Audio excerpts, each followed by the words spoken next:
Kembali, Kak. Baik, terima kasih Dokter Kasan, luar biasa ya. Terkadang memang para pelaku LGBTQ selalu mengatakan bahwa ini adalah turunan, ini adalah faktor DNA, ini adalah sesuatu yang saya sendiri tidak berdaya untuk merubahnya. Walaupun memang diakui atau tidak diakui mereka menikmatinya. Beberapa hal yang dokter sampaikan tadi, mungkin kita berpikir bahwa DNA itu sifatnya permanen. Tapi ada teori epigenetik yang menyatakan bahwa semua penyakit yang faktor bawaan itu bisa disembuhkan, termasuk faktor DNA. Kemudian tadi juga kita bisa melihat bahwa Tuhan menciptakan kita untuk kembali kepada Dia, untuk diperbaiki, dipulihkan, dikuduskan. Kemudian pikiran, dari teori pikiran tadi ada pikiran sadar ya 1-5% dan bawah sadar yang dominan, sangat dominan 95 sampai 99%. Ada yang sangat menarik ketika pikiran bawah sadar itu tidak bisa dijangkau untuk terjadi pemulihan, yaitu adanya critical factor yang menghambat menjangkau pikiran bawah sadar kita.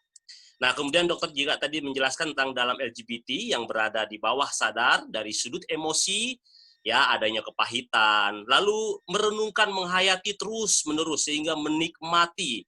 Kemudian ada juga otoritas, ya info dari figur yang dipandang berotoritas.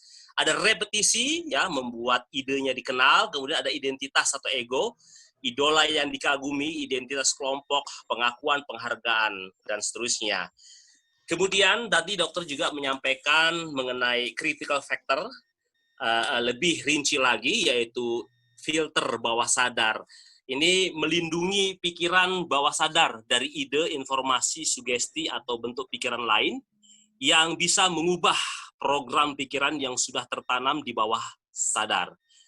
Kemudian bentuk critical factor berupa mental block, ada kekhawatiran, ada ketakutan, dan juga ada zona nyaman, ya. Jadi malas untuk terjadi perubahan. Nah, didikan sejak kecil sangat mempengaruhi hati setiap anak. Nah, kemana anak itu akan menjadi sesuatu, menjadi seorang? Tadi ada gambar hati dan gambar otak, ya. Apakah mereka akan dominan dewasa nanti yang dipikirkan adalah uang, atau pengetahuan, atau kasih yang dikombinasikan dengan pengetahuan, ya, kasih kepada orang tua. Sehingga kalau kita lihat sekarang, ya, baru-baru ini di Tapanuli Utara, ya, ada 3 anak menggugat orang tuanya hanya karena masalah warisan, ya, kita mungkin semua tahu itu, ya. Nah, critical factor bisa ditembus jika bukan hanya membuka pikiran, tapi juga hati kita. Jadi kalau hanya pikiran, maka critical factor tersebut belum tertembus, tapi hati agar bisa masuk ke bawah sadar, ke pusat masalah itu sendiri. Nah, respon positif membuat kita dapat melakukan segala sesuatu dengan lebih baik. Itulah yang tadi beberapa hal yang telah disampaikan oleh Dr. Kasan, sehingga kita masing-masing mengetahui bahwa, menyadari bahwa namanya LGBT bisa dipulihkan. Kalau saya mengutip dari Norman Geisler, ya, seorang pakar etika Kristen, kalau saya sih, ya, ketika saya menghadapi mahasiswa saya di kelas, salah nggak sih, dosa nggak sih? Kan ini kan sesuatu yang sudah ada pada diri saya. Ini kan lingkungan mengatakan demikian. Kalau saya cuma satu saja pertanyaan saya sampaikan kalau menghadapi mereka ataupun ketika saya memberikan pengajaran yang bersifat preventif terhadap teman-teman kita pelaku LGBTQ. Pertanyaannya sederhana aja. Kamu menikmati nggak? Ada nggak kenikmatan ketika kamu menjadi pelaku LGBTQ itu? Ketika kenikmatan, maka itu dosa. Ketika dosa, pasti Tuhan tidak berkenan. Baik, itu adalah storyteller kita yang pertama. Dan pertanyaan boleh diketikkan melalui room chat dan atau juga nanti bisa melalui raise hand, tetapi kita akan lanjut terlebih dahulu untuk secara komprehensif apa yang akan disampaikan oleh tim pada malam hari ini bisa sampai kepada saudara sekalian. Oleh karena itu, ya Dok? Pak Saur, maaf, tim yang kedua saya nyampaikan ini, tadi saya cerita yang disampaikan ini itu dengan cara apa? Itu sebetulnya Pak Victor, nanti Pak Saur yang ini kan. Jadi Yes. ini dengan cara teologi Pak Victor, saya Iya, cuma secara ini. iya. Jadi cuman itu aja yang bisa saya sampaikan, Iya, Pak. oke, Terima iya, kasih, Pak. iya. Baik dok, setelah dibuka, diungkapkan secara teori pikiran tadi, alam bawah sadar kita, dan critical factor yang ternyata menjadi penghambat. Nah, kemudian yang berikutnya adalah Bapak Evangelis Victor Kristianto. Beliau nanti akan menyampaikan pemulihan LGBTQ dari sudut spiritual.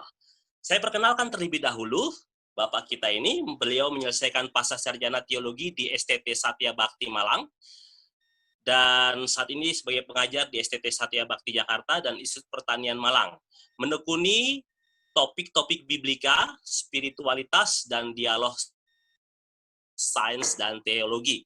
Beliau juga bisa menembus ya jurnal internasional ya, dua tulisan beliau ada di 2 jurnal internasional. Dan mari sama-sama kita simak dari Bapak Evangelis Victor Kristianto yang akan menyampaikan materinya pada malam hari ini. Kami persilakan dengan hormat kepada Bapak Victor Kristianto. Ya, terima kasih Pak Saur, terima kasih Pak Kasan sudah menyampaikan banyak dengan baik sekali dari sudut pandang teori pikiran dan epigenetik. Saya hanya berusaha melengkapi dari sudut spiritual, karena bagaimanapun juga kita mesti melibatkan Tuhan kalau sudah menyangkut pengobatan dan perubahan perilaku. Jadi mungkin tidak sampai 10 slide yang mau saya sampaikan, dan nanti supaya pembahasan kita, diskusi kita malam ini bisa lebih lengkap ya. Silakan Pak Kasan, slide kedua ya.